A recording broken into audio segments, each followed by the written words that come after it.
Asal mula nama kota Boyolali. Kisah di awal perkembangan agama Islam masa kerajaan Demak di pertengahan abad ke-16, hiduplah seorang adipati yang bernama Ki Ageng Pandanarang. Dia terkenal sebagai pemimpin yang jujur, tetapi juga menyukai harta benda yang berlimpah. Sifat orang baik adipati ini terkenal oleh Sunan Kalijaga, seorang wali yang arif dan bijaksana.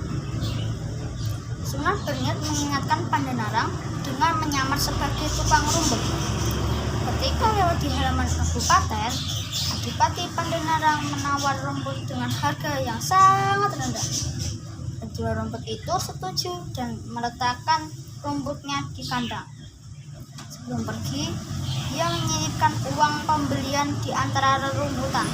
Uang tersebut ditemukan oleh Abdi Del yang segera melapor kepada Abdi Pandanarang. Ketika tukang rumput itu datang kembali, Adipati Pandanarang pun menanyakan perihal uang tersebut. "Hai tukang rumput yang sombong, mengapa engkau selalu mengembalikan uang yang aku berikan untuk membeli rumputmu? Seakan-akan engkau tidak membutuhkan uang," tanya Adipati Pandanarang dengan geram.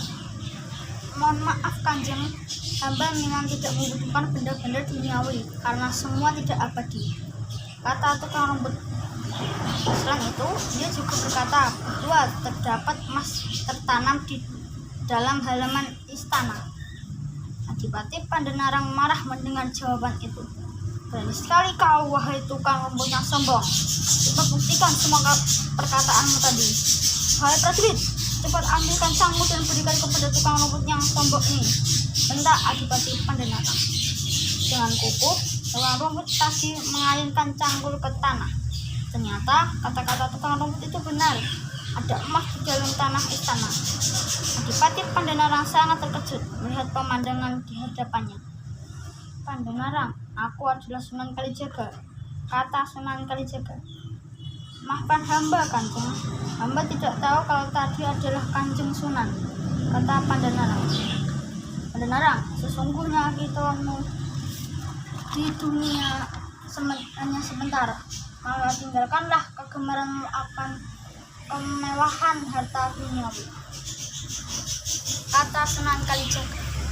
"Injih Kanjeng Sunan, semua pesan Kanjeng Sunan akan selalu hamba ingat," jawab Pandanarang. Oleh Sunan Kalijaga, akhirnya Ki Ageng Pandanarang diutus menuju ke Gunung Jabalakat di Tembayat, Klaten untuk syiar agama Islam. Dalam perjalanannya dari Semarang menuju Tembayat, Ki Ageng Pandanarang banyak menemui rintangan dan batu sandungan sebagai ujian. Salah satunya yaitu terpisah dari istrinya. Ketika berada di sebuah hutan belantara, istri Ki Ageng Pandanarang dirampok oleh 3 orang yang mengira beliau membawa harta benda. Tempat inilah yang sekarang dikenal dengan Salatiga. Dalam menempuh perjalanan jauh ini, Ki Ageng Pandanarang semakin meninggalkan istrinya. Sambil menunggu Ki Ageng Pandanarang beristirahat di sebuah batu besar yang berada di tengah sungai. Dan istirahatnya Ki Ageng Pandanarang berucap, "Boyo wis lali wong iki. Apa Nyai sudah lupa dengan tujuan suci ini? Nyai, mbok yo boyo lali Nyai." Demikian halnya Nyai Ageng Pandanarang yang berharap agar Ki Ageng Pandanarang tidak lupa dengannya. "Kenapa Aki tidak meninggalkan aku jauh-jauh perjalanan ini? Kenapa Aki tidak meninggalkan aku? Boyo lali sama istrimu ini Toki. Boyo lali," kata Nyai Ageng Pandanarang sambil menangis. Saat Ki Ageng Pandanarang hendak melanjutkan perjalanan, Nyai Ageng Pandanarang berteriak sambil mengejar sang suami. "Ki, tunggu aku Ki. Marilah, aku Boyolali kepadamu," kata Ki Ageng Pandanarang kepada istrinya. "Syukurlah kita bisa bertemu lagi. Kamu Boyolali kepadaku Toki?" tanya Nyai Ageng Pandanarang. "Aku Boyolali kepadamu nih."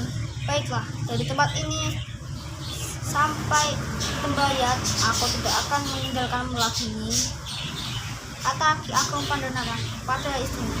Untuk mengenang kejadian itu, Ki Ageng Pandanarang memberi nama daerah itu Boyolali, yang sekarang dikenal dengan sebutan Boyolali.